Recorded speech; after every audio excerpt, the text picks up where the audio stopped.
Vamos a empezar esta sesión de la tarde un poco tarde, como corresponde a todas las sesiones de tarde. Ante todo, agradecer al Ayuntamiento de Alcázar de que Artec le haya dado cabida en la organización del Congreso. Para nosotros es un honor, cabida de organización y de participación. Nos han encomendado más o menos moderar la mesa de esta tarde. La mesa... Estoy un poco de pictallo, sí. La experiencia de otros territorios. Contamos para ello con dos grandes amigos. Para mí es un honor también presentarlo y estar con ellos aquí sentada. Con Oriol Ferre, del Centre de Titelles de Lleida, y con Jesús Peña, del Teatro Corsario. Yo creo que voy a presentarlos, voy a decir algo de ellos, pero yo creo que son sobradamente conocidos entre nosotros, ¿vale? Si empezamos por Oriol Ferre, nació en Barcelona, inició su relación laboral con el Centre de Titelles de Lleida en 2002, entrando a formar parte de la plantilla como técnico de varios espectáculos que giran por el territorio español. En 2003 asume conjuntamente con Elisabel Balbé, sabéis que es la hija de Julieta, el cargo de director técnico del Centre de Titelles y de la Fira de Titelles de Lleida.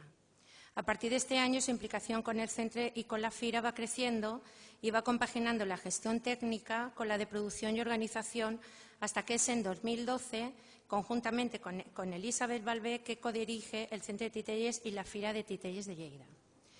Es miembro de diferentes asociaciones relacionadas con las artes escénicas, donde con el Centre trabaja y participa activamente, como la TTP, que es la Asociación de Compañías de Teatro para Todos los Públicos, COFAE, la Coordinadora de Ferias de Artes Escénicas del Estado, y la PAC, la Plataforma de las Artes de Calle. Paralelamente es fundador de varios colectivos musicales en Lleida, Natros Sols, Beside Collective o el Ponen Roots, del cual dirige el Festival de Música Negra con el mismo nombre, donde se realizan actividades para todos los públicos. A Jesús, la verdad es que a mí me agrada bastante tenerlo al lado. ¿Qué queréis que os diga? Nació en Valladolid, cursó estudios en la Escuela de Arte Dramático de Valladolid e ingresó como actor en la compañía de Teatro Corsario en el 85.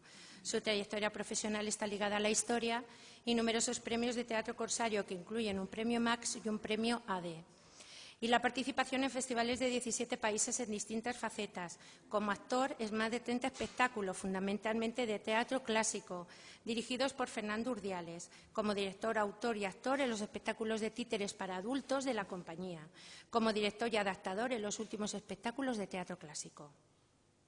Ha trabajado como director en Teatro Corsario en La Maldición de Poe, Vampiria, Aullidos, El médico de su honra y clásicos cómicos Entre meses de burlas.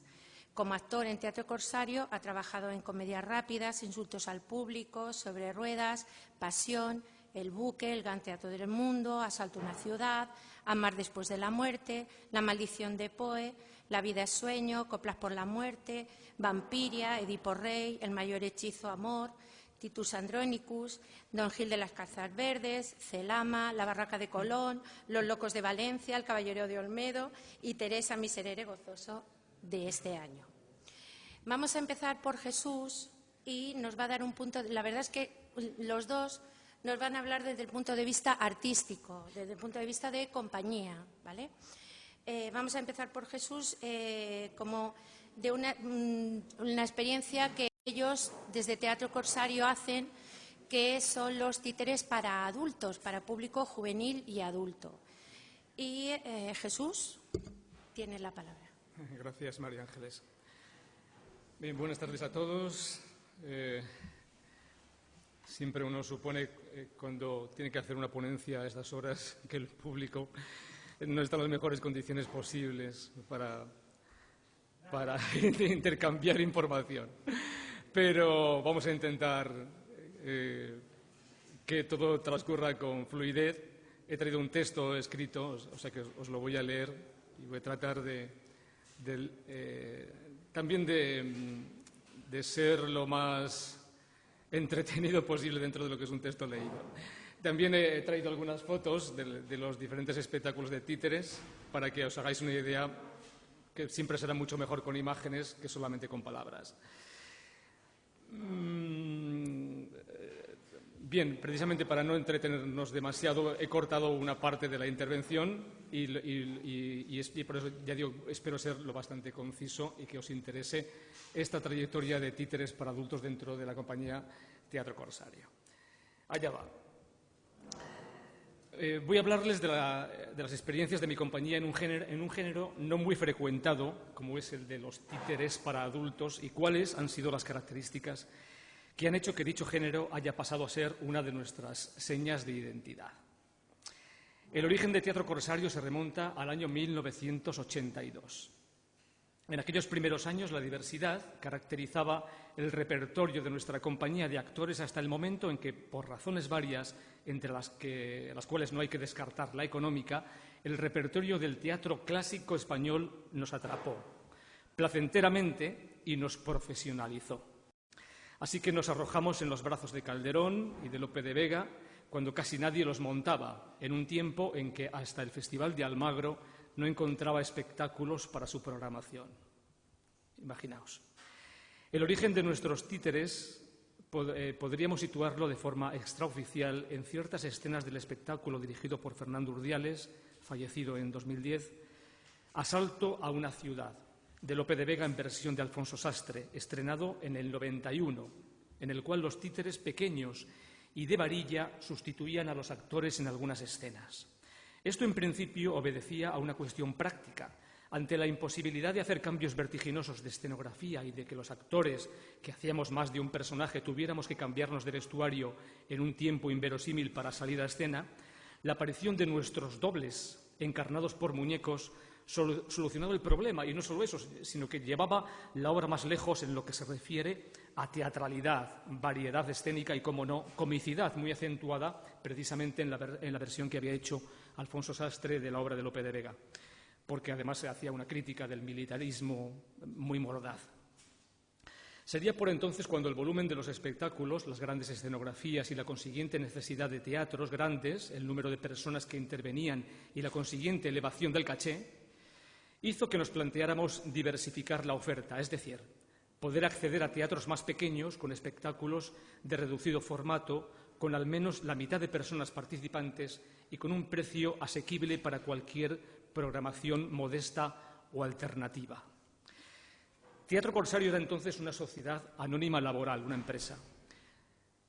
Por mi parte, siempre he estado interesado por el cine.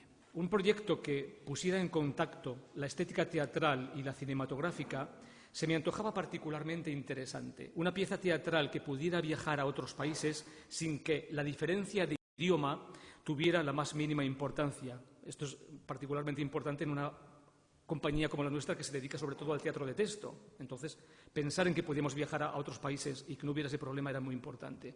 Teatro, en suma, con un ritmo similar al del cine, en el cual la acción fuera predominante, con encuadre cinemascope y, atención, con menos de la mitad de personas participantes.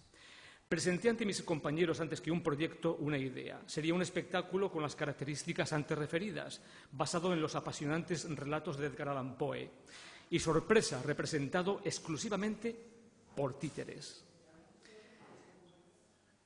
De alguna manera, supe que estos seres que imitan a la vida tenían una relación directa con las posibilidades escénicas de una imaginación sin ataduras, y así quise probarme a mí mismo a modo de apuesta. Era la primera vez que alguien proponía algo tan serio sin que Fernando Urdiales, el director, estuviera al frente.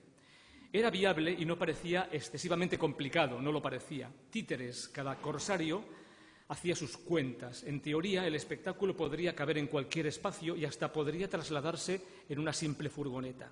Error. Más tarde se supo que el formato que empezábamos a trabajar era enorme en relación a lo que suele ser una obra de títeres y que habría que transportarla en el mismo camión que usábamos para los montajes de teatro clásico.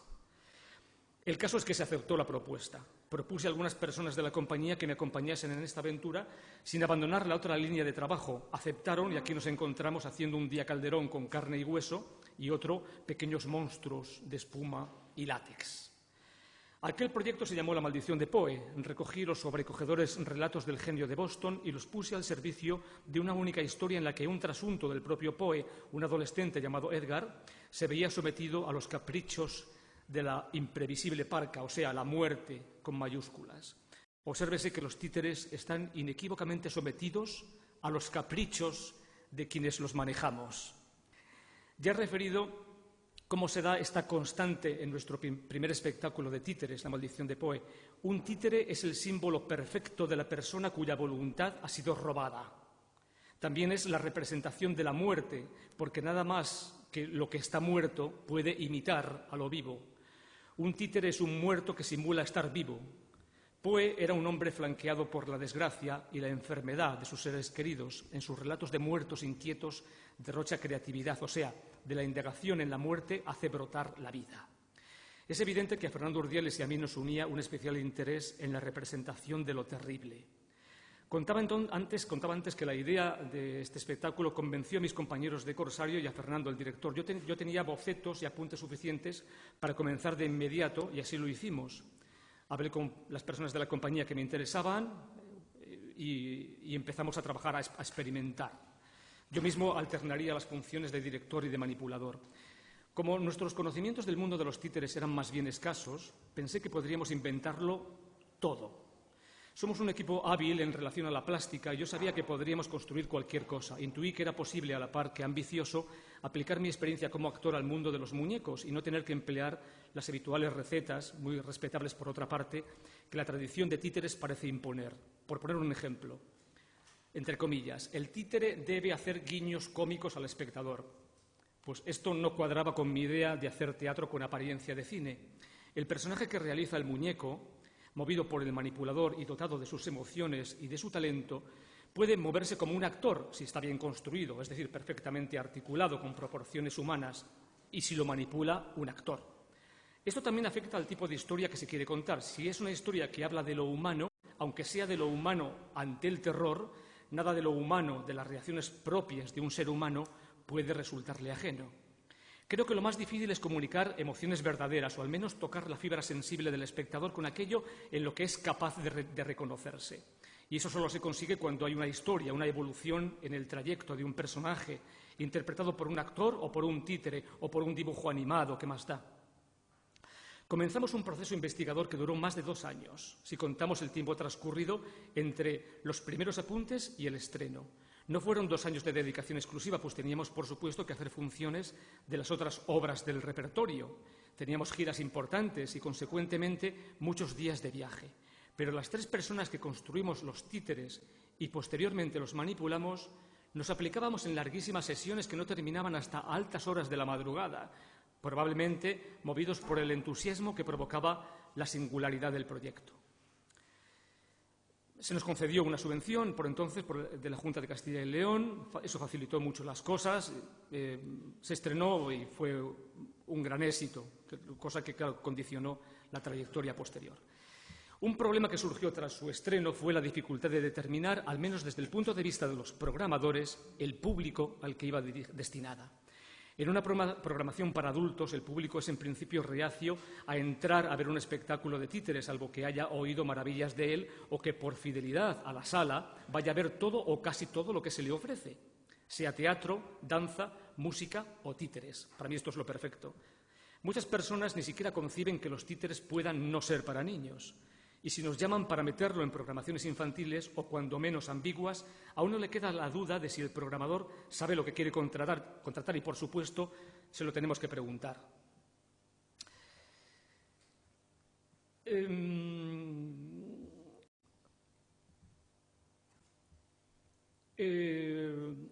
Tuvimos un problema cuando se estrenó en FETEN, precisamente en la primera versión que hicimos de La maldición de Poe, porque hubo un escándalo, porque se metió a menores de 13 años, la obra es muy violenta y fue muy polémico, pero bueno, salió al final bastante bien, porque, por ejemplo, Joaquín Benítez, el director del Festival de Almada, se lo llevó a Almada y hizo una defensa cerrada del espectáculo. Es decir, que hubo una de cal y otra de arena, a partir de allí nos fue bastante mejor. En el caso de Vampiria, no se puede hablar del proceso de Vampiria sin el conocimiento de un puñado de antecedentes. La investigación realizada a lo largo de estos años nos califica como autodidactas. Esta mañana hablábamos mucho sobre que todos somos autodidactas cuando hacemos títeres. No aprendimos ninguna teoría, sino que pusimos los materiales unas veces sobre la mesa del taller y otras sobre el escenario y los combinamos de tantas maneras como parecía posible, estrujándonos la cabeza para dar con lo adecuado. Como doctores Frankenstein, ensamblábamos partes del humanoide hasta que su peso y movimiento estuvieran acordes. Inventamos la manera de cogerlo, lo pusimos de pie y le hicimos caminar. Mover la cabeza y caminar para un muñeco de estas dimensiones tiene su complicación, pero encontramos, es un muñeco muy grande, encontramos la manera de hacerlo. Me planteé Vampiria como un espectáculo para adultos. Al contrario que Poe, que no estaba claro exactamente. Yo quería hacer las historias de Poe, pero no sabía qué público iba a ser su destinatario. En el caso de Vampiria sí, dije, esto va a ser para adultos. Quise, por una parte, quitarme el problema de la indefinición y, por otra, no preocuparme lo más mínimo por si una determinada imagen o escena era demasiado atrevida. No se trataba de hacer un espectáculo escandaloso, sino de mostrar lo que es real sin elipsis, o sea, sin escamotearlo. Si estamos contando una pasión amorosa, pues veremos a los muñecos en sus aspectos sexuales. Si contamos un crimen espantoso, pues lo mostramos. Pero el hecho de ser muñecos modifica en gran manera el punto de vista. Primero fue el tema, los vampiros. Quise hacer una historia de vampiros bastantes años antes de que se pusieran de moda, pero con todas las de la ley, es decir, buceando en mis propios miedos, esos que marcan en la infancia, para que al representarlo con marionetas pudiera el espectador relacionar su miedo infantil con la visión como adulto del espectáculo. Es, por supuesto, muy interesante la perspectiva de un espectador que cree estar asistiendo a un evento prohibido. Esto ya lo sabía Grotowski al determinar la disposición de un reducido público en relación a un acontecimiento secreto. Esto es muy interesante para el espectador y también para los que estamos dentro.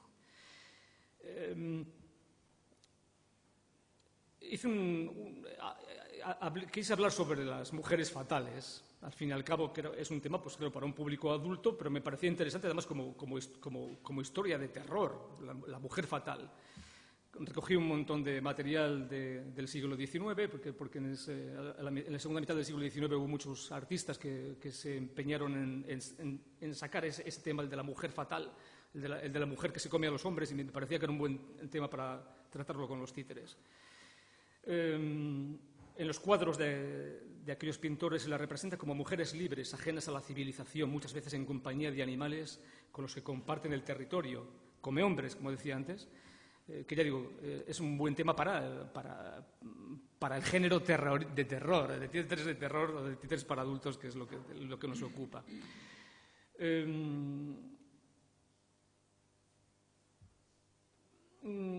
Teníamos un cierto presupuesto. Como viene siendo habitual, la compañía pone tanto o más dinero que la subvención que nos concede la Junta. A la hora de controlar el gasto, le pedía dinero al administrador de la compañía a medida que lo iba necesitando. Periódicamente le entregaba facturas de todo. Le preguntaba, ¿es posible comprar esto? Y él respondía, esto sí, pero eso otro tendrá que esperar. ¿Y aquello es de verdad necesario?, me decía. Yo le decía que, por supuesto, en esta compañía el estar fuertemente endeudados forma parte de la más estricta normalidad. Superado el casting, el muñeco comienza a ensayar su escena, solo o en compañía de otros. Al principio es torpe, pues no se sabe el papel, pero al cabo de los días exclamamos, ¡qué gran actor! Como en un ensayo con actores vivos, hay días que no ocurre nada interesante y días en que se pierden los hallazgos de los días anteriores. En otros, por razones casi siempre inescrutables, surge la creatividad, que, como ya se sabe, suele pillar trabajando. Vamos de un lado a otro, se ensaya con un prototipo de muñeco o de escenografía. Como nunca funciona a la primera, se lleva a reparar por nosotros mismos a otra parte del local, en el taller. Esto ocurre de continuo. A veces la cabeza de uno le conviene más a otro. Habréis observado que mi labor es fuera de escena como director y hace unos años también dentro como manipulador. Así nos apañábamos. Los manipuladores hacían la escena y como al final yo iba a entrar en ese proceso estando como director, pues la escena que había visto que había hecho uno de los manipuladores le decía, pues ahora sales tú, entro yo. Nos cambiábamos el trabajo y de esa manera yo entraba en el proceso, pero al fin y al cabo yo lo dirigía, es decir, que dirigía a otra persona y luego yo me metía a hacer la labor de esa persona. Con Vampiria recorrimos los mismos lugares que habíamos ganado, que habíamos tenido éxito con el montaje anterior. eso es lo mejor que te puede ocurrir, que ya los programadores confíen en tu espectáculo porque han visto el anterior y les ha gustado. También puede ocurrir lo contrario, que fracasas por la razón que fuere y después ni se molestan en ver qué has hecho después. El éxito de La maldición de Poe facilitó la presentación de Vampiria en importantes festivales europeos. Aquí tengo que decir que nuestros títeres para adultos se han representado sobre todo en festivales y programaciones absolutamente ajenas al mundo del títere. El títere para adultos parece abrirse camino en un mercado distinto al del público especializado, lo cual no significa ni de lejos que sea en la actualidad un espectáculo mayoritario. Por ejemplo, en nuestra trayectoria internacional siempre hemos tenido problemas para ir a América, porque los gastos de una producción tan grande como las que hacemos nos impiden, es decir, nos sale demasiado caro. Sin embargo, por Europa hemos viajado con bastante más normalidad. De los lugares en el extranjero de los que guardamos un entrañable recuerdo, quiero destacar el Mind Festival de Londres, que siempre apostó por nosotros y del cual nos trajimos excelentes críticas del diario Times. Del tercer espectáculo del que os voy a hablar, para terminar, es Aullidos. Sentíamos que de alguna manera nos habíamos especializado en los títeres para adultos y que no teníamos tanta competencia como los títeres para niños. Tiempo atrás me había marcado profundamente la lectura de un libro de Bruno Bettelheim, El psicoanálisis de los cuentos de hadas. En él se hace una relectura de los cuentos infantiles tradicionales, desvelando muchos de sus misterios y explicando el por qué nos siguen fascinando. El autor buceaba en sus orígenes que se remontaban no solo a siglos, sino a milenios. Estos cuentos no fueron concebidos para los niños. Cuando se contaban en grupo en torno a una fogata o incluso en la oscuridad, los escuchaban personas de todas las edades y no se ahorraban los elementos escabrosos y las descripciones espantosas. Fue muchos siglos después cuando determinados autores los convirtieron en material educativo, o que al menos pretendía ser educativo, si bien ahora eso también es muy discutible, para la infancia. Así que me puse a trabajar sobre las viejas versiones de los cuentos de hadas y elaboré una historia completamente nueva que remitía a varias de aquellas historias, hoy casi olvidadas. Recuperé a la Bella Durmiente, que queda embarazada de su príncipe azul, que a su vez es un hombre lobo que nos remite a Caperucita y al que veremos también siendo un niño que nos va a recordar a Pulgarcito. Esto no hizo falta que me lo inventara, lo recogía de viejas tradiciones que ahí estaban y solo hacía falta que alguien las recuperase. Y vemos también a una mujer que compite con nuestra Bella Durmiente por el amor del rey y se mira en un espejo como en Blancanieves. Por otra parte, teníamos el reto de ir más allá en la forma de los muñecos. De momento les hicimos más grandes, hasta tal punto que los espectadores llegan a creer que tienen el tamaño de las personas. Esa ilusión se crea porque el público no ve a los manipuladores en ningún momento y cada uno de los objetos que ve en escena es proporcional a los demás. Por otra parte, al tratar historias con abundante contenido sexual, nos propusimos recrear minuciosamente la desnudez allá donde correspondiera y en recrear con verosimilitud las relaciones sexuales entre la malvada duquesa y el infame rey, y también entre el príncipe medio lobo y la bella Talía, a quien trata de despertar no solo con un beso. Unos cuerpos articulados y flexibles, en buena parte tallados a tijera, conseguían la magia de lo creíble, eso que siempre buscamos todos los que nos dedicamos al espectáculo. Bien es cierto que algunas localidades vetaron el espectáculo cuando supieron lo que allí se mostraba. Incluso algún teatro canceló la función después de haber firmado el contrato. Pero también es justo señalar que la obra fue subvencionada por la Junta de Castilla y León sin poner ninguna objeción. Como señalé antes, la compañía Teatro Corsario ha conseguido abrirse camino en dos especialidades que podrían parecer opuestas, pero que comparten importantes características. Una de ellas es el gusto por las historias de un pasado más o menos remoto, que nos ayuda a entender de dónde venimos e incluso a explicarnos a nosotros mismos, buscando en los oscuros rincones del subconsciente. Otra es el gusto por lo bello, lo pictórico, siempre bordeando lo perverso. Terminaré con estas hojas diciendo que el títere para adultos necesita, para sobrevivir, la sana competencia promovida por espectáculos de calidad. Cuando en las programaciones culturales sea habitual ver 2 o 3 joyas al año provenientes de lejanos países o de tu misma provincia, el placer experimentado por los espectadores se convertirá a medio plazo en una buena costumbre. Muchas gracias.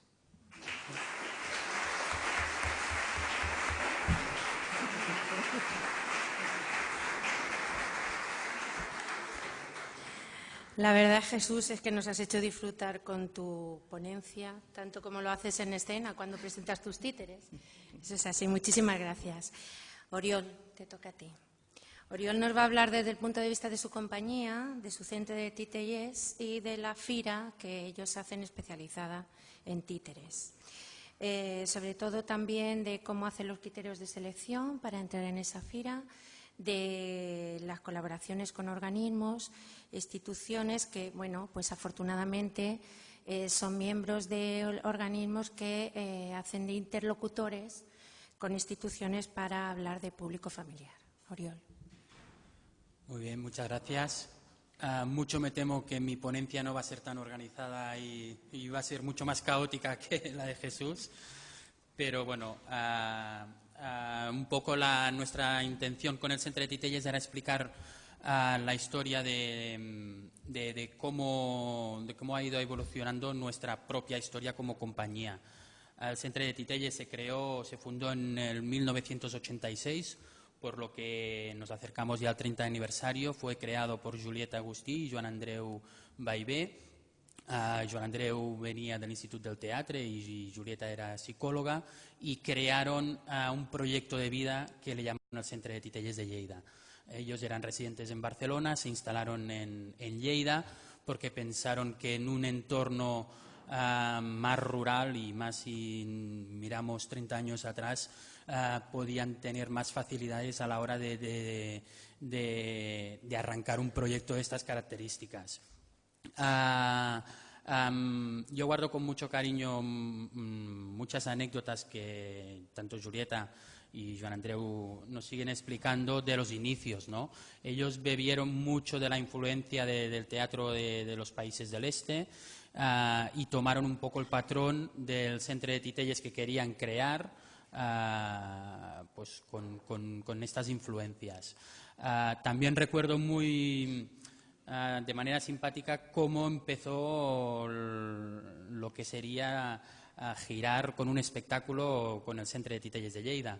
El Centre de Titelles de Lleida creó su primera producción, que fueron los Bufairons, que fue un espectáculo que era estático en un teatro en Lleida, y eran el público de toda Cataluña que se acercaba al teatro y veía esta producción, hasta que un día, al cabo de un tiempo, llamó un programador me han hablado muy bien de un espectáculo que estáis haciendo, ¿por qué no venís a hacerlo creo que era Girona, no me quería equivocar, pero diría que sí que era Girona, ¿por qué no lo venís a presentar a Girona? Y en ese momento fue como, uy, pues que la cosa no funciona, nosotros no funcionamos así, es el público que viene a nuestro teatro a ver el espectáculo. Y así, lógicamente, es como empezó a mover el Centre de Titelles sus espectáculos, ¿no? Es una manera que creo que es simpática de recordar, pues cómo ha ido evolucionando todo. El Centre de Titelles, con estos 30 años, pues ha producido hasta 25 producciones de pequeño, mediano y gran formato, actuando en espacios tan dispares como pueden ser escuelas o en el Gran Teatre del Liceu, y creo que esto pues nos da un balance para hacer un poco una radiografía de lo que es desde nuestro punto de vista la situación, y sobre todo en el teatro de títeres, ¿no? También nosotros hemos visto que durante estos años ha habido una evolución que nosotros hemos vivido a medida que hemos ido creando los espectáculos de teatro de títeres y sombras que nosotros estamos haciendo, en que hemos realizado giras internacionales por Taiwán, Turquía, Italia, pero más esto son giras que en su momento llenaban como de vida y daban mucho nombre a la compañía, pero que en un momento se pensó que tampoco aportaban a nivel de negocio, ¿no? Que al final esto acaba siendo un negocio, pues ¿cómo lo diría? Perdón, pues ocasionaba un desgaste muy, muy grande tanto de producción como a la plantilla artística, y de forma natural pues se apostó más para trabajar en el territorio español. El Centre Titelles es una compañía que con las producciones de mediano y pequeño formato ha girado un montón por todo el Estado, hasta que llegó un momento que nos dimos cuenta de que esto nos estaba cambiando también y que estábamos trabajando muchísimo más en nuestra propia comunidad y cada vez menos en el resto del Estado, ¿no? Lógicamente es una cosa que intentamos analizar, ¿no?, qué está pasando, y nos dimos cuenta de que a la hora de producir los espectáculos quizás hacíamos el error de pensar principalmente en el público más cercano y no tener una visión más abierta. Incluso a nivel de estadísticas, pues antiguamente el Centre Titelles realizaba un 70% de sus actuaciones en todo el resto de comunidades del Estado español y un 30% en Cataluña, ¿no?, que es nuestra comunidad.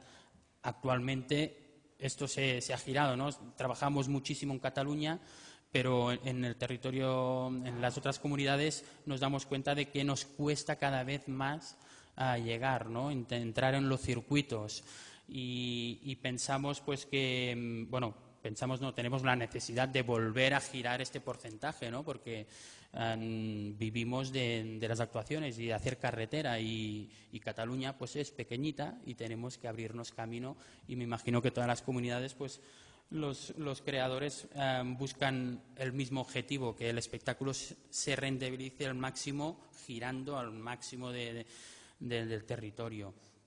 También nos dimos cuenta que al llegar el batacazo que ha sido la crisis, que cuando nos sentábamos y empezábamos a abrir los cajones que nosotros decimos que tenemos con nuestros proyectos, nuestras ideas de producciones, a nuestro director artístico, que es Joan Andreu Baibé, cuando planteábamos necesitaríamos tener una producción nueva para el curso que viene, ¿no?, porque necesitamos tener una novedad, necesitamos continuar saliendo y hacer kilómetros.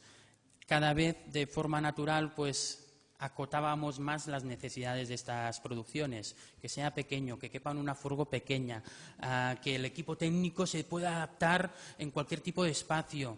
Y claro, hasta que llegó el día que Joan Andreu nos dijo: yo así no puedo crear, me estáis cortando las alas. Un creador artístico tiene que ser libre con el lápiz y el papel, ¿no?, y dejar fluir la imaginación y esta magia que para mí tienen los directores, pues que sea natural, y luego eso ya se adaptará, pero no se tiene que adaptar de buenas a primeras con unas necesidades para que se piensan que esto te puede hacer girar más o menos un espectáculo. Por lo que a veces cuesta encontrar el equilibrio que comentábamos antes cuando comíamos, el equilibrio perfecto, ¿no?, vamos a crear un producto que sea bonito, que sea de calidad y que además pues sea económico para el programador, que sea, bueno, pues que la balanza quede equilibrada, ¿no? Esto para nosotros no es una cosa fácil. La verdad es que cuando se juntan en la mesa pues el Excel numérico y los papeles del director artístico, pues que lleguen a un fin común, pues es un trabajo que a nosotros personalmente nos cuesta, pero que pensamos que es parte importante de nuestra manera de entender de cómo producimos los espectáculos. ¿Qué más?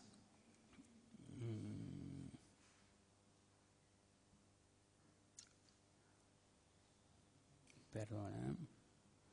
Sí que también a nosotros en nuestra comunidad, en Cataluña, también hemos notado que los últimos años pues ha habido la necesidad de romper la barrera esa que se un poco imaginaria, un poco humo de la competencia, ¿no? Somos compañías que nos dedicamos al teatro de títeres o al teatro para público familiar, Y unos años atrás igual se había como un espíritu competitivo, ¿no? Y esto pienso que actualmente se está cambiando y justamente están saliendo pues plataformas como comentaba ella antes, que son por ejemplo la TTP. La TTP somos compañías que nos dedicamos al teatro para público familiar, teatro en todos sus sentidos. Hay gente que hace danza, hay gente que hace animación, hay gente que hacemos títeres y conjuntamente atacamos e intentamos poner todas nuestras problemáticas que nos encontramos a la hora de trabajar buscando bolos y para presentar nuestras producciones, para que la administración, las instituciones sepan realmente las necesidades que tenemos en voz propia, ¿no? En primera persona.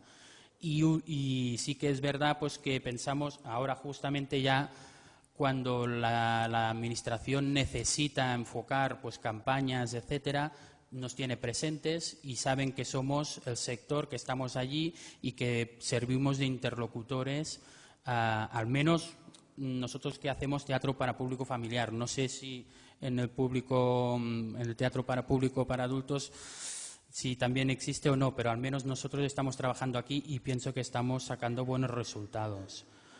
Como compañía también nosotros pensamos que, o al menos tenemos demostrado que para nosotros es importante las plataformas como las ferias de teatro.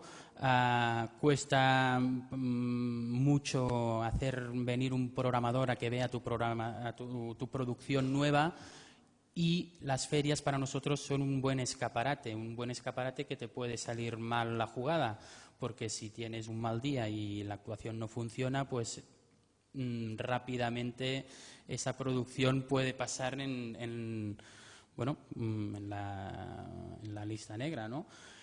Pero las necesitamos y realmente pues también como feria, que somos desde el Centre de Titelles de Lleida, una feria específica de teatro de títeres objetos, intentamos pues que la concentración máxima de programadores y profesionales durante la celebración de nuestra feria, que es específica, pues realmente saque buenos resultados a las compañías que están programadas, tanto a las compañías que están programadas como a las que por A o por B no han sido seleccionadas y no están en el programa.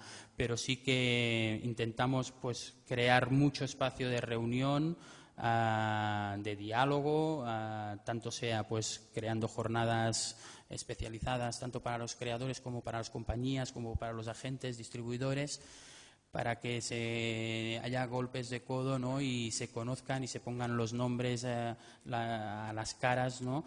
Y buscar un poco pues que las ferias sean un escaparate realmente donde se genere impacto en el sector de las artes escénicas y se conviertan en contratos y actuaciones, que es lo que las compañías vamos a buscar todos, ¿no?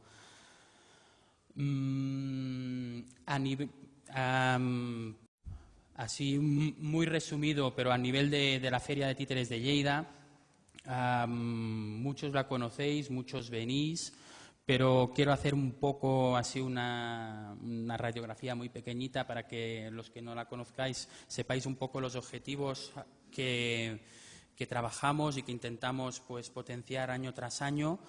Y básicamente pues que es una feria, no es un festival, por lo tanto para nosotros es muy importante la asistencia de programadores, de festivales, que impulsa y genera mercado para los profesionales del sector.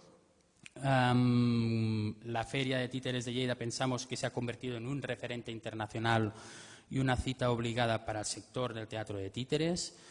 Y a la hora, por ejemplo, de realizar la programación, nosotros seguimos un esqueleto a la hora de seleccionar y pensamos pues que al menos que funciona, ¿no? Pensamos, valoramos la calidad, básicamente es una cosa lógica, más que la cantidad. preferimos que hayan pocos espectáculos seleccionados, pero que sean buenos, que al programador les gusten. También queremos pocos espectáculos porque queremos que los programadores que vienen vean todos los espectáculos. No nos interesa hacer una feria con 50 compañías y que los programadores solo puedan ver de 10, 15 espectáculos. Preferimos que vengan, si tenemos 150 programadores, que vean todos los espectáculos, y pensamos que de esta manera se genera más impacto. También damos prioridad a los estrenos, pero por una razón muy simple, porque queremos que asistan muchos programadores. Si el programador en la programación ve espectáculos y producciones que ya ha visto en otras programaciones o festivales, lógicamente no le interesa venir a Lleida a ver estos espectáculos, por lo que se valoran los estrenos. Y luego, pues, también intentamos mantener 3 puntales, que son el de mercado, el de fiesta y el de implicación social. El de mercado, lógicamente, para el sector del teatro de títeres, de las artes escénicas; el de fiesta, entendida como plataforma divulgativa de este arte, que es el teatro de títeres, a la sociedad; y la implicación social, pues ya que movilizamos tantísimo público, pues realizando colaboraciones con entidades sociales. A nivel de mercado, muy rápido, damos muchísima importancia al SPAI Pro, el Espacio Pro, que es el centro neurálgico de la feria, donde todos los acreditados se dan cita.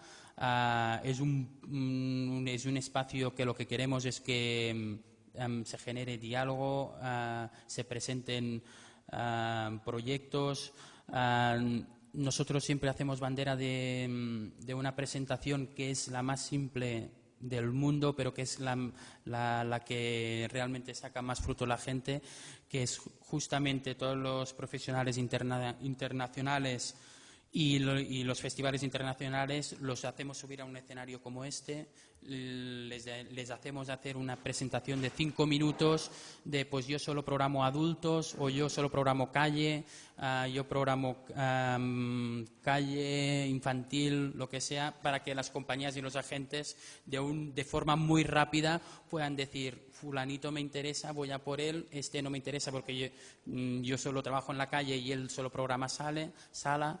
Y es una presentación que, cuando se lo decimos a los programadores y a los festivales internacionales que vamos a realizarla, nos quieren matar, pero que realmente luego ven el feedback, que es muy importante con las compañías y con los agentes. Luego también buscamos un poco una proporcionalidad con las compañías. Una tercera parte de las compañías son de nuestra comunidad, son de Cataluña; otra tercera parte son del resto de las comunidades autónomas; y la última tercera parte son compañías internacionales. Intentamos que sea realmente variado, que no, por decir algo, hayan 5 compañías de la Comunidad de Madrid, sino que intentamos, a la hora de hacer la selección, que hayan el máximo de comunidades representadas. Y a nivel internacional igual, porque pensamos que tanto para los creadores como para los profesionales y programadores es importante poder ver qué se está haciendo fuera de nuestras fronteras, ¿no? Qué se está creando, tanto para público infantil como familiar, porque también buscamos la proporcionalidad a la hora de programar, tanto para público infantil, familiar, como juvenil y adulto. Comentábamos antes, cuando estábamos comiendo, que el infantil y el familiar lo tenemos muy consolidado, el adulto también, pero el juvenil nos encontramos que nos cuesta mucho, al menos a nosotros en Lleida, que tenemos ahí un hueco que nos cuesta engancharlos. No sabemos el motivo, no sabemos por qué no les atrae, al menos en nuestro territorio, ver espectáculos de teatro de títeres. Sí que es verdad que cuando conseguimos arrastrarlos descubren un mundo que ni se imaginaban, ¿no? Y a ese ya lo tienes para el año que viene, pero nos cuesta un montón. Y luego también lo que intentamos es, ya que son 3 días muy intensos tanto de exhibición de espectáculos, es que también esos 3 días sean muy provechosos a nivel de formación. Hacemos masterclass para las compañías y los titiriteros, ofrecemos talleres, realizamos, esto es importante, realizamos una coproducción anual con la Feria de Títeres, lo iniciamos el año pasado, este año lo vamos a mantener y como vemos que es un proyecto que nos encontramos muy cómodo, claro, nos hemos dado cuenta de que lo estábamos haciendo mal, ¿no? Porque estábamos seleccionando una compañía que nos estaba presentando un proyecto y que nos enamorábamos del proyecto, pero de cara a próximas ediciones ya hemos decidido que lo vamos a formalizar bien, vamos a abrir un concurso para que la gente pueda presentar sus propuestas para que la feria pueda coproducir conjuntamente con las compañías este espectáculo. Vale. Bueno, cualquier cosa ya.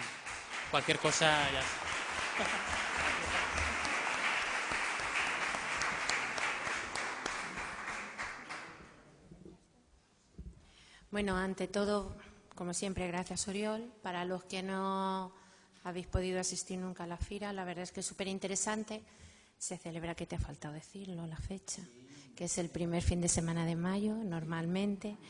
Y desde luego, como dicen, de parte de Oriol, os invito si podéis asistir. ¿Vale? Es una experiencia bastante grata, ¿eh? Te trata muy bien, ver muy buenos espectáculos y bueno, y estar con ellos siempre es un placer. Jesús, ¿tienes que decir tú algo? Pasamos al debate de sala. Bueno, a partir de ahora que surjan las manos levantadas y nosotros comentaremos todo lo que podamos. Perfecto. Si alguien tiene que decir algo, que hable ahora. Exactamente. Lo tenéis todo muy clarito. Yo creo que, bueno, aquí en esta mesa se han puesto sobre todo dos cosas. Esta mañana ha habido un amplio debate, cosa que siempre es agradable. Siempre se ha hablado de títeres para niños. Y la verdad es que el títere está bien, que sea para niños y niñas, pero aquí hay compañías, veo a alguien sentada, que trabaja también para adultos. Jesús está aquí trabajando para adultos. Anoche, me permito un pequeño, como dicen, a lo mejor se me enfada, pero anoche lo hablábamos y claro, él en el títere que hace para adultos siempre dice, yo lo quiero hacer para sacar mi lado malvado, ¿no? Porque en el teatro clásico me tachan siempre de ortodoxo y en el títere pues entonces soy irreverente, cosa que es de agradecer, ¿vale? Y Oriol siempre, bueno, pues Oriol la verdad es que nos ha planteado el títere como creación. Yo creo que el títere es magia, el que un objeto te hable encima de un escenario, creo yo, siempre se disfruta y es algo mágico que es de agradecer que te lo pongan encima del escenario los creadores y los productores. Ángeles.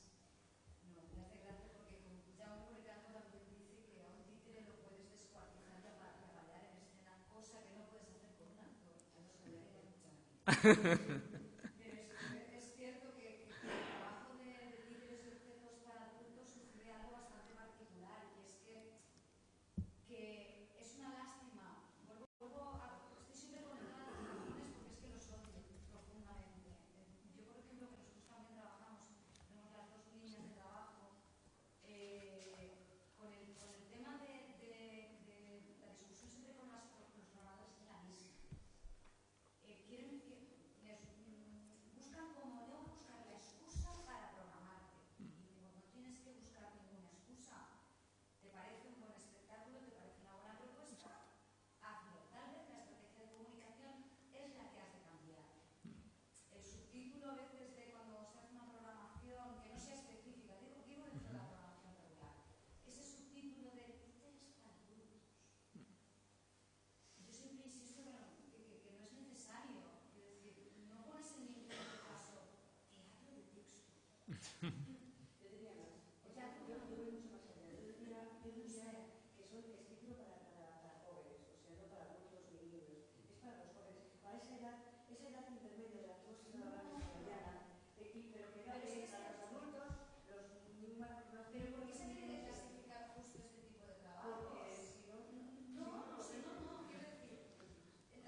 que no... Sí. Según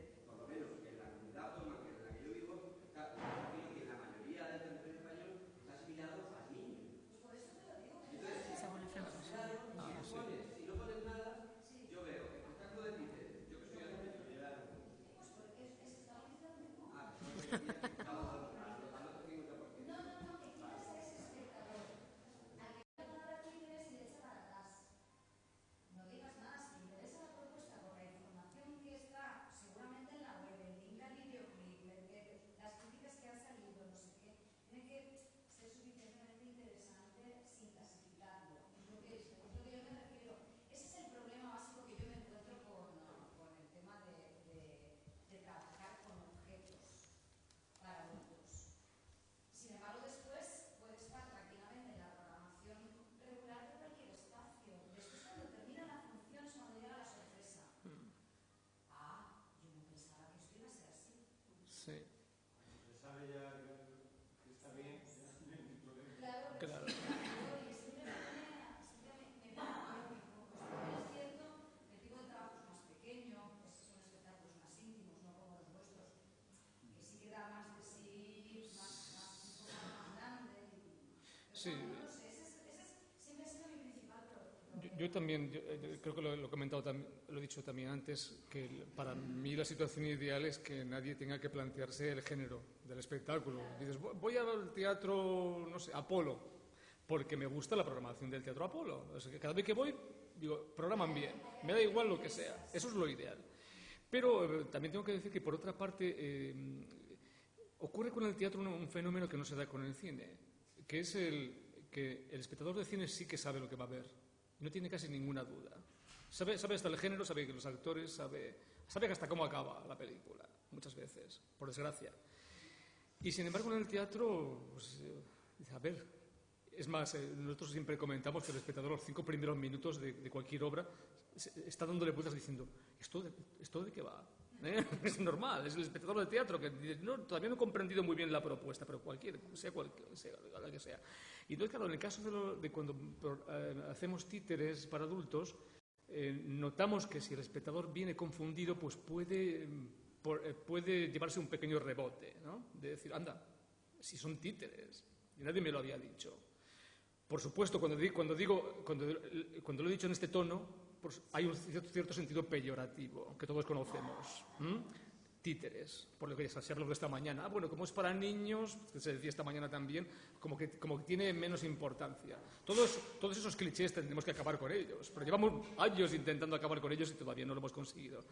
Ojalá en un futuro inmediato venga ese tipo de espectador y de programación que no tenga que preguntarse qué es lo que va a ver porque tenga garantizado que le va a gustar. Es que cuando te lo venden un espectáculo como el vuestro, sin conocerlo a nadie, y de pronto hablan en la radio y lo venden no como teatro de títeres, sino como un espectáculo visual que es maravilloso, enseguida la gente va.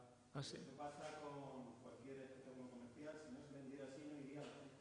Claro. El problema es Sí. la venta en los medios de comunicación. Sí. Si a los espectáculos estos donde están los nombres está porque salen en la radio todos los días.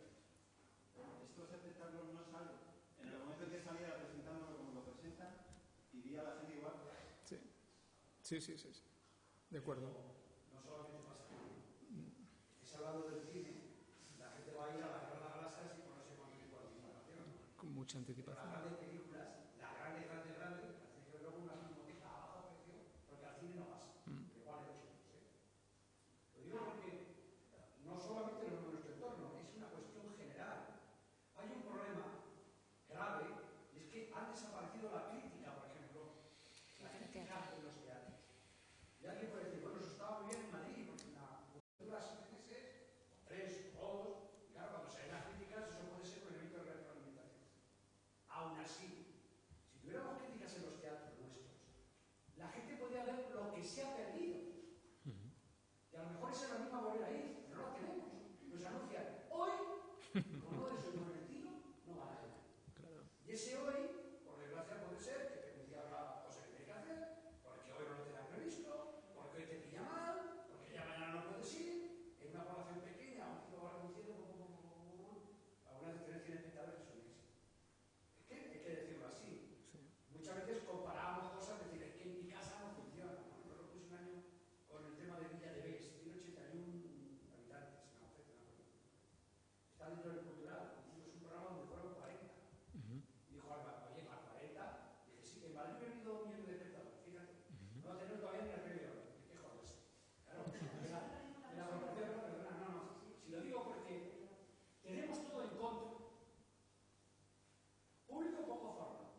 Es que los que venís al futuro también sois vosotros. Y necesitamos los agentes de vuestra cooperación. Mandaros una información bien hecha, cómo comunicar en radio bien hecho, hasta la nota de prensa bien elaborada porque hay algunos que cortan y pegan en sus periódicos. Joder, que nos hace falta. Si queréis que lo metamos. Pero también es mucho más fácil si tú llevas una compañía que sabes que cuesta ahora muchísimo que vaya gente. Y en vez de un día hacemos un esfuerzo todos y van 3 días y esa compañía funciona, que seguro que el tercer día está lleno el teatro. El tú a tú funciona muchísimo más que cualquier otro. ¿Dónde lo pagamos? No, Sí. buscar medios, porque estamos intentando salir adelante todos. Pero es una buena forma. Sí, pero... Los medios adecuados para que eso salga adelante. Bueno, yo te pago a ti un caché y después vamos a ver si consigues ir a taquilla. Pues vamos a ver si nos alineamos el riesgo de todo el mundo. Busquemos posibilidades. Pues antes funcionaba, recuerdo antiguamente, funcionaba esta historia de que creo que para las compañías antiguamente era relativamente fácil.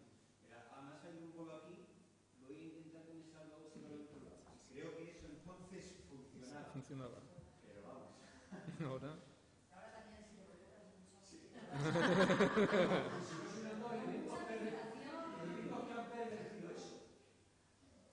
Que también podemos hablar de las redes famosas y todo ese tipo de cosas, pero porque la ayuda que dan las comunidades autónomas es evidentemente que todo el mundo venga de la punta a otra de no sé qué. Es que no eso también hay que coordinarlo. Nosotros en el cultural hicimos una cosa que hay gente testiga y no sé si alguno de vosotros habéis participado, que eran los circuitos minutos. Lo tendríamos por explicar y funcionaba. Y alguien decía, minuto, sí, minuto no es por la calidad, es por el tamaño y por el coste. ¿Qué significa tamaño y coste? Un ejemplo. Ponía así. La mejor ópera no cabe en el teatro. La del teatro real no cabe. El mejor violinista del mundo cabe en el teatro real y aquí en esta sala. Eso es calidad, factor formal. Y en segundo lugar, coste de minuto. Hicimos un trabajo de, bueno, que está incluso hasta, pues eso, digamos, legalizado eso de intelectual. Porque trabajamos con la compañía para que incluyera en 25 días 20 actuaciones. En 20 poblaciones. En poblaciones que pueden asumir los lunes, un martes y un miércoles porque les venía bien y otros el jueves y un sábado. Y cuando trabajamos para que durmieran en una casa rural, porque las casas rurales en mi tierra están de rogarse todo el día hasta el fin de semana. Por lo cual, si llega alguien a dormir, cuesta barato. Y en cambio, dormir en los hoteles en los fines de semana en la ciudad, porque es cuando se dan todos los fabricantes y los requisitos. Todo eso es lo que trabajar. Ahora no se facilita eso. Las redes no nos obligan, no nos facilitan que nos pongamos de acuerdo. Incluso se nos condena si nos ponemos 4 teatros de acuerdo y jugamos con la comida bajando, es que ya está bajando del precio. Platea ha pervertido más el sistema. Financia la butaca vacía, no el espectador. Pero no sé qué. Bueno, tendremos que decir está bien. Los gestores y vosotros que somos que comen esto. Que a mí me paga la empresa que gana teatro, no, ¿eh? Yo soy funcionario. Ahora estoy en otro sitio, no soy funcionario, pero tengo mi puesto para correr cuando me da la gana. Cuando me dejen, ¿no? No, es que es verdad. O quedamos a hablar de verdad de ir de la mano. Porque yo tengo un interés, soy un profesional de esto que quiero lo mejor para el espectador. Y lo mejor para el espectador es lo que yo hago, es lo que habéis vosotros. Eso estoy completamente convencido. Podré, pero muchas veces nos falta elementos de comunicación. Eso que estamos diciendo, de trasladar bien el mensaje. ¿Cómo interesa a ti que no se llame Tite? Perfecto. Y a mí que sí. Bueno, a mí que se llame no sé qué. Pero decirlo así, comentarlo así, darme el teléfono. Esta foto, esta imagen, bien. Pero que cualquier producto del mundo está así, ¿eh? Desde el coche que uno le interesa, que el coche sale con música clásica. Pero yo creo que se lo hace, ¿Qué? al menos yo lo hago y sé mucha gente que lo hace. Cualquier compañía que habla con el programador le envía toda la información. Quiero decir, la mayoría, ¿no? Es decir, entiendo que somos profesionales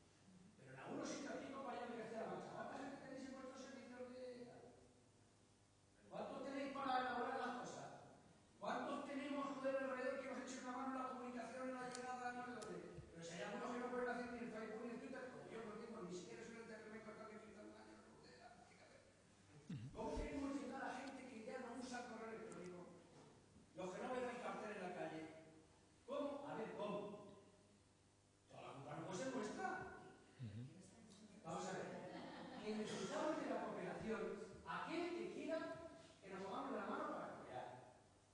¿No digo nada más que esto? Sí, que, bueno, que por la realidad no gente aquí, que son los que tienen dinero. Si son los que más cooperáis, joder, yo hablo en general. ¿No solamente de vosotros? Pero Ricardo, aparte es que esto es muy curioso. Se habla de que las compañías asuman la comunicación de los teatros porque los teatros no tienen personal suficiente. ¿Quieres saber la gente que le sobran las compañías? Sí, pero yo digo así, no, no, yo te digo así.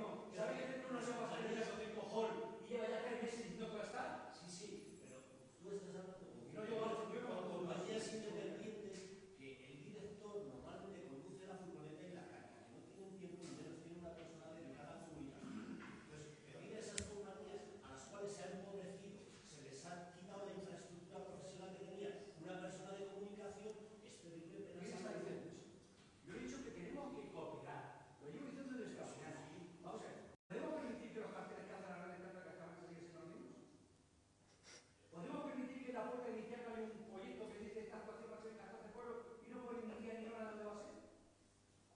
¿Podemos seguir permitiendo esas cosas? ¿Podemos? Los que no tienen miedo y los que no tenemos. No tenemos nada. Yo lo que sé, que el otro día una compañía va, llega al acuerdo con la COPE, está hasta el culo aquello porque no van a inglés. Tenemos que entrar para visitar la oficina. Yo otro día pues yo hago todo el esfuerzo del mundo y tengo 150 espectadores. ¿Qué me va a exigir a mí mi administración, que es la que me paga y la que paga el teatro? Lléname el teatro del vagón y gasta lo resto que se tenga que hacer. Y si estáis ajenos a esta realidad, hostia, pues estoy viendo en otro mundo. Yo os estoy contando la verdad de lo que nos ocurre a los gestores culturales. Yo no digo de quién la culpa, no estoy culpando a la compañía. Estoy diciendo que o vamos de la mano o solo habrá espacio para los famoseos. Para quien comunique la radio. Vamos a ver, mira. ¿Cuántas veces sale en el periódico de tu pueblo el partido de fútbol de tu pueblo? No, vamos a ver. Espera. Pero si hay periódico en tu pueblo. Porque a lo mejor no hay periódico, pero salen todos los partidos de Real Madrid, Barcelona, Madrid. El fútbol es importante. La gente va a ver el de su pueblo. Como último plan, aunque sea Madrid, lo va a ver el de su pueblo. ¿Cuántos programas de cultura hay en la televisión? ¿Cuántos hay en la televisión regional? ¿Cuántos hay en las televisiones locales? ¿Cuántos ramos hay del tiempo en las radios? ¿Qué cultura? Vamos a ver, que dice Timo que los programadores tenemos toda la responsabilidad de cómo comunicamos, de si ponemos si es títeres o no es títeres. Es lo que planteo, que es el error. Hay que trabajar con a las dos bandas, ni se puede dejar de lado uno ni otro. Si yo me voy a actuar a un sitio, yo me encargaré de ir anunciando que voy para allá. Pero es que el trabajo de comunicación local, yo no controlo el cómo funciona ese sitio a nivel local. Muchas veces las poblaciones pequeñas en las redes, las grandes por sí solas, los más grandes desolados. Fijaros qué cosa más curiosa. Cuando uno programa ópera, como sea de repertorio, que haya ido en tu pueblo 7 veces en 7 años, y sea la base fuera conocida de no sé cuánto, la gente va. ¿Por qué las compañías? Claro, este es otro problema, si es que son 15 personas que tienen que estar hablando de muchas cosas. Claro, también de programación. La gente que va al año siguiente, porque dejaste tan buen sabor, que dices, oye, que yo voy a tener fácil, no, ya la producción ha ido a otra, tengo otra. Ya me cae más, ¿sabes? Cuando a veces lo que ya es el enemigo que quiere repetir.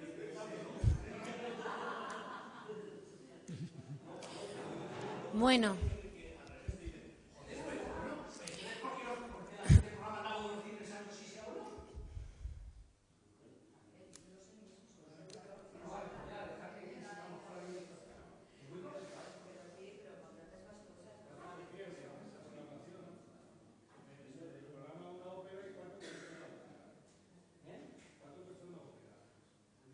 Pues a lo mejor menos que 4 horas de teatro pequeñas. O menos que una.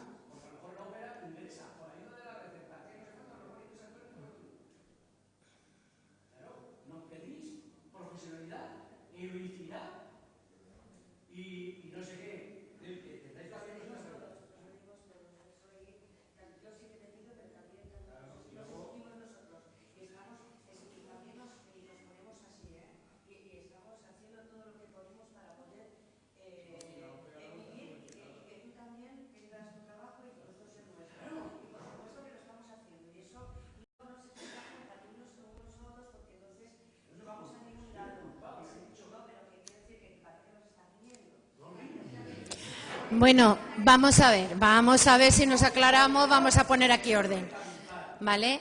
Sobre todo, vamos a poner un poquito de orden, sobre todo porque el debate ha salido ya esta mañana, vuelve a salir esta tarde. Está claro que cualquier mesa va a seguir saliendo este debate porque está implementado, ¿vale? En nuestra profesión, afortunadamente, hay debate, con lo cual no estamos muertos. Y vamos a dar paso a las dos mesas que hay, ¿de acuerdo? El funcionamiento es, que lo tengo aquí apuntado, el funcionamiento es que ahora hay dos mesas, una que se queda aquí en el ayuntamiento, que es el público y los títeres, quien esté apuntado se queda, y otra que es el títere en los centros de enseñanza, que va al Museo Municipal, ¿vale? Que va con el compañero José Fernando, ¿de acuerdo? Entonces, bueno, el títere lo moderará Javier Tonda, de la compañía Viento Azul, y el público y los títeres lo moderará la compañera Carmen, que muy amablemente, pues como siempre, del Ayuntamiento de Herencia. Bueno, pues muchísimas gracias. Espero que esto haya sido constructivo y... Dime, corazón. Por favor.